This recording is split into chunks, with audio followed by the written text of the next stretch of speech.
Mama wa bwana harusi alibadilisha almasi ya bibi harusi na pete ya bandia, bila kujua mfanyakazi wa ndani alikuwa na pete halisi. Asubuhi ya Jumamosi ilianza tofauti kabisa katika jumba kubwa la familia ya Mzee Mwakio kule Karen, Nairobi. Magari ya kifahari yalikuwa yanaingia na kutoka tangu alfajiri. Wapishi walikuwa bizi jikoni. Wapambaji walikuwa wananing'iniza maua meupe. Kila mtu alikuwa na haraka kana kwamba rais alikuwa anatarajiwa kufika. Lakini ndani ya nyumba hiyo kubwa kulikuwa na jambo ambalo hakuna mtu aliliona. Mama Kelvin alikuwa amesimama mbele ya kioo akiwa amevaa gauni la gharama kubwa la rangi ya dhahabu. Uso wake haukuwa na furaha hata kidogo. Mwanangu angeoa binti wa tajiri, si huyu Neema, alisema polepole huku akimtazama dada yake, Mama Brayo. Mama Brayo alicheka kidogo.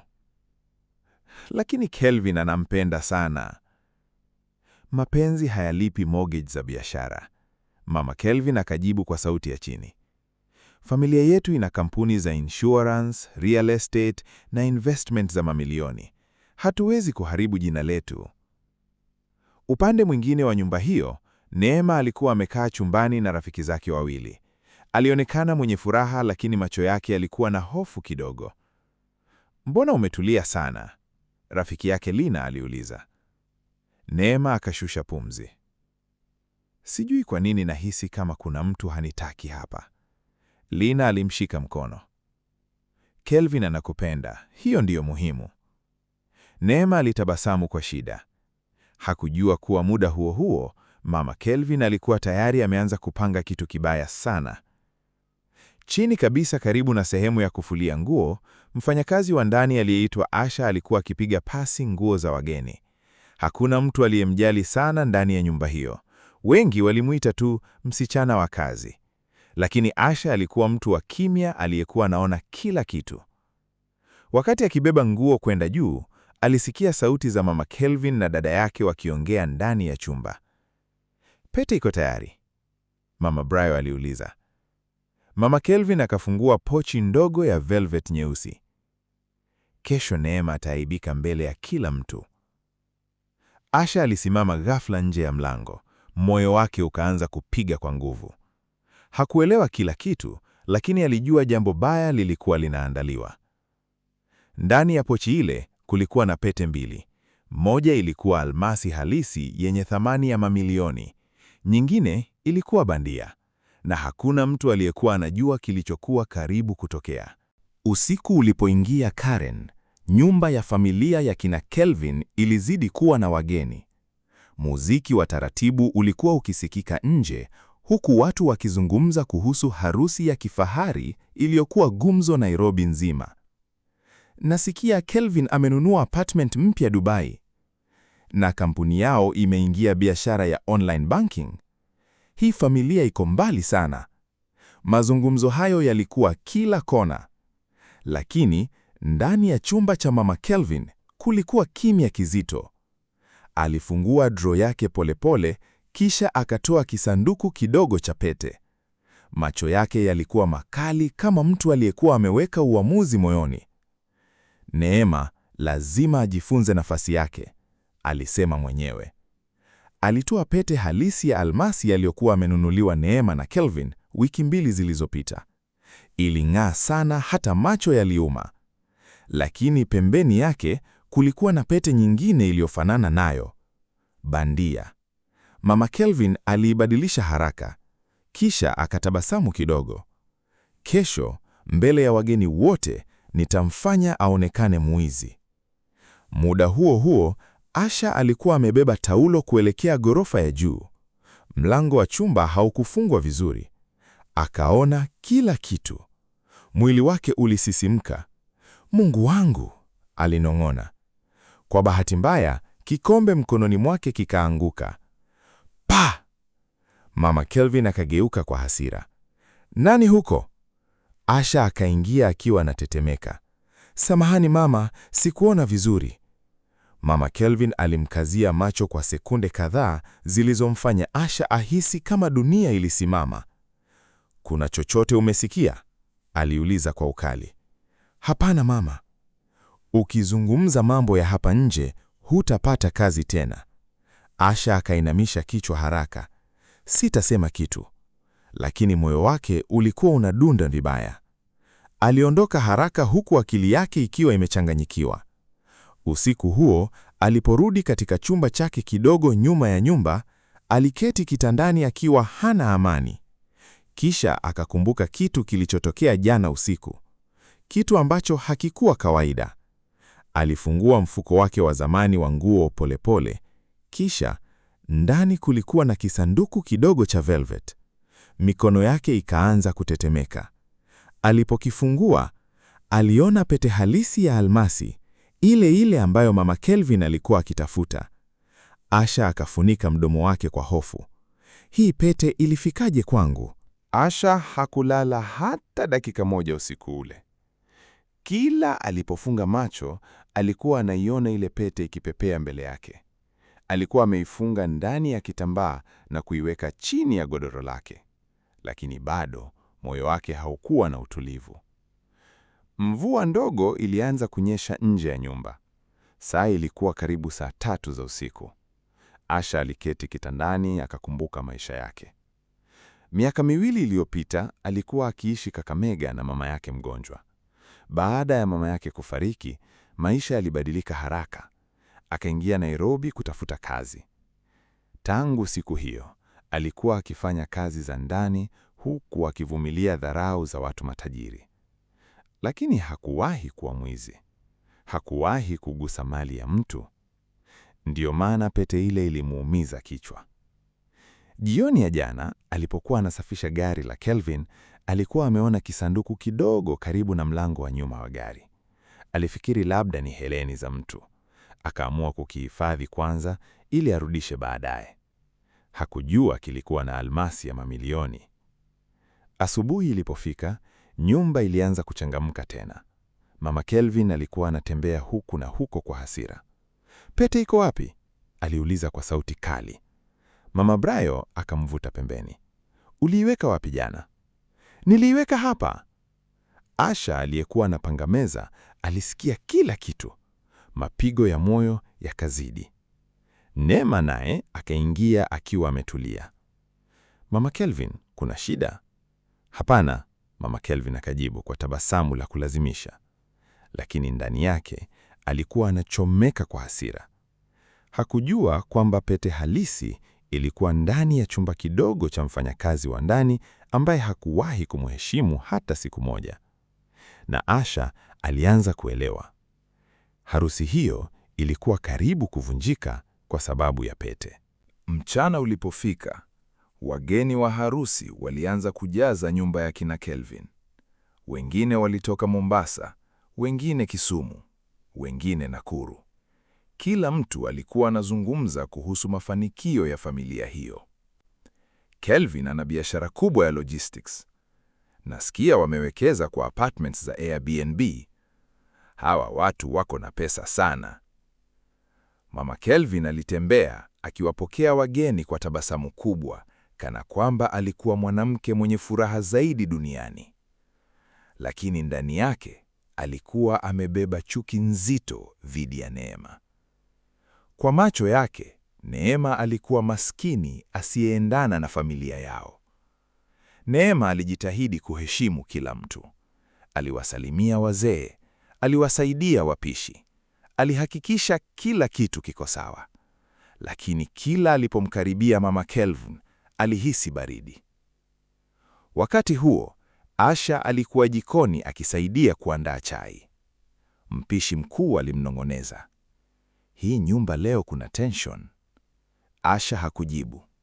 Alikuwa bado anafikiria kuhusu pete. Mara ghafla, Kelvin akaingia jikoni. "Asha, umemwona Neema?" "Sijamuona hivi karibuni."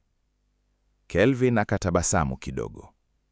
"Kesho ndiyo siku kubwa ya maisha yangu." Asha alimwangalia kwa huruma. Aliona namna Kelvin alivyompenda Neema kwa dhati.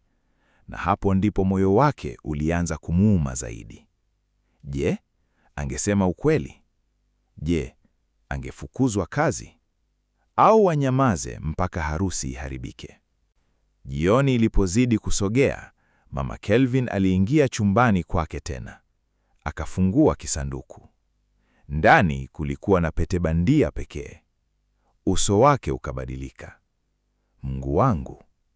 Kwa mara ya kwanza, hofu ilianza kuingia moyoni mwake. Siku ya harusi ilifika. Kanisa kubwa kule Nairobi lilikuwa limejaa watu mapema sana. Kamera zilikuwa kila kona. Wageni walivaa nguo nzuri, wachungaji walikuwa tayari madhabahuni. Kelvin alisimama mbele akiwa na suti nyeusi safi. Alionekana mwenye furaha, lakini pia mwenye presha. Mziki wa harusi ulipoanza, kila mtu aligeuka nyuma. Neema akaingia ndani ya kanisa akiwa amevaa gauni jeupe la kuvutia. Watu waliinuka kumtazama. Kelvin, macho yake yakajaa hisia. Lakini upande mwingine, Mama Kelvin alikuwa amekaa akiwa hana utulivu hata kidogo. Mkono wake ulikuwa umeshika pochi yake kwa nguvu. Asha alikuwa nyuma kabisa karibu na mlango wa kanisa. Ndani ya mkoba wake mdogo kulikuwa na pete halisi. Mapigo ya moyo wake yalikuwa makali. Ibada ikaendelea vizuri mpaka muda wa pete ukafika. Padri akasema, "Bwana harusi, mvishe bibi harusi pete kama ishara ya upendo na uaminifu." Kelvin akachukua pete aliyokabidhiwa. Lakini Neema alipoiangalia, uso wake ukabadilika ghafla. Hiyo haikuwa pete yake. Alimwangalia Kelvin kwa mshangao. "Kelvin, hii siyo pete ulionivisha." Kanisa lote likawa kimya. Mama Kelvin akashusha macho haraka. Kelvin naye akachanganyikiwa. Haiwezekani. Asha akafumba macho kwa nguvu. Alijua sekunde ile kila kitu kilikuwa karibu kufichuka. Kimya kizito kilitawala ndani ya kanisa. Neema alikuwa bado ameushikilia mkono wa Kelvin, huku macho yake yakiwa yamejaa maumivu na mshangao. "Kelvin, hii siyo pete yangu," alisema tena kwa sauti ya chini, lakini iliyosikika vizuri kanisani kote. Wageni wakaanza kutazamana. Mama Kelvin akakaza uso kana kwamba hakuna kitu kilichokuwa kinaendelea. Lakini ndani yake mapigo ya moyo yalikuwa makali kuliko kawaida. Kelvin akaichukua pete tena na kuiangalia vizuri. "Hapana, haiwezekani," alisema kwa kuchanganyikiwa. "Nilinunua almasi halisi." Mama Brayo akaingilia haraka. Labda Neema amechanganyikiwa kutokana na presha ya harusi. Lakini Neema akatikisa kichwa. "Hapana, niliona pete ile mara nyingi. Hii ni tofauti." Sauti za chini chini zikaanza kuenea kanisani. "Pete ni bandia? Kuna nini kinaendelea? Matajiri kama hii?" Asha aliyekuwa nyuma kabisa alihisi miguu yake ikianza kulegea. Mikono yake ilikuwa imeshika mkoba wake kwa nguvu sana. Ndani yake kulikuwa na pete halisi. Padri alijaribu kutuliza hali. "Tafadhali, tupunguze wasiwasi. Labda kuna mkanganyiko mdogo." Lakini Mama Kelvin ghafla alisimama. "Mimi nilisema tangu mwanzo," alisema kwa sauti ya juu. "Maskini wakipewa vitu vya thamani, mwisho wake ni matakizo." Kanisa lote likageuka kumtazama Neema. Uso wa Neema ukabadilika kwa maumivu. "Mama Kelvin, unamaanisha nini?" Mama Kelvin akavuta pumzi ndefu. "Pete halisi ilipotea jana usiku. Hatukutaka kuharibu harusi kwa kusema mapema." Kelvin akageuka haraka. "Mama, ulijua ilipotea?" "Ndiyo." "Mbona hukuniambia?" Mama Kelvin hakujibu moja kwa moja. Badala yake alimwangalia Neema kwa macho makali. Watu wengine wakiona pesa wanabadilika. Neema macho yakaanza kujaa machozi. "Mama, unanituhumu?" Kanisa lote likawa kimya tena. Na nyuma kabisa, Asha alijua muda wake wa kunyamaza ulikuwa unaisha polepole. Kelvin hakutaka kuamini kilichokuwa kinaendelea. Alimwangalia mama yake. Kisha akamwangalia Neema, aliyekuwa karibu kulia mbele ya mamia ya wageni.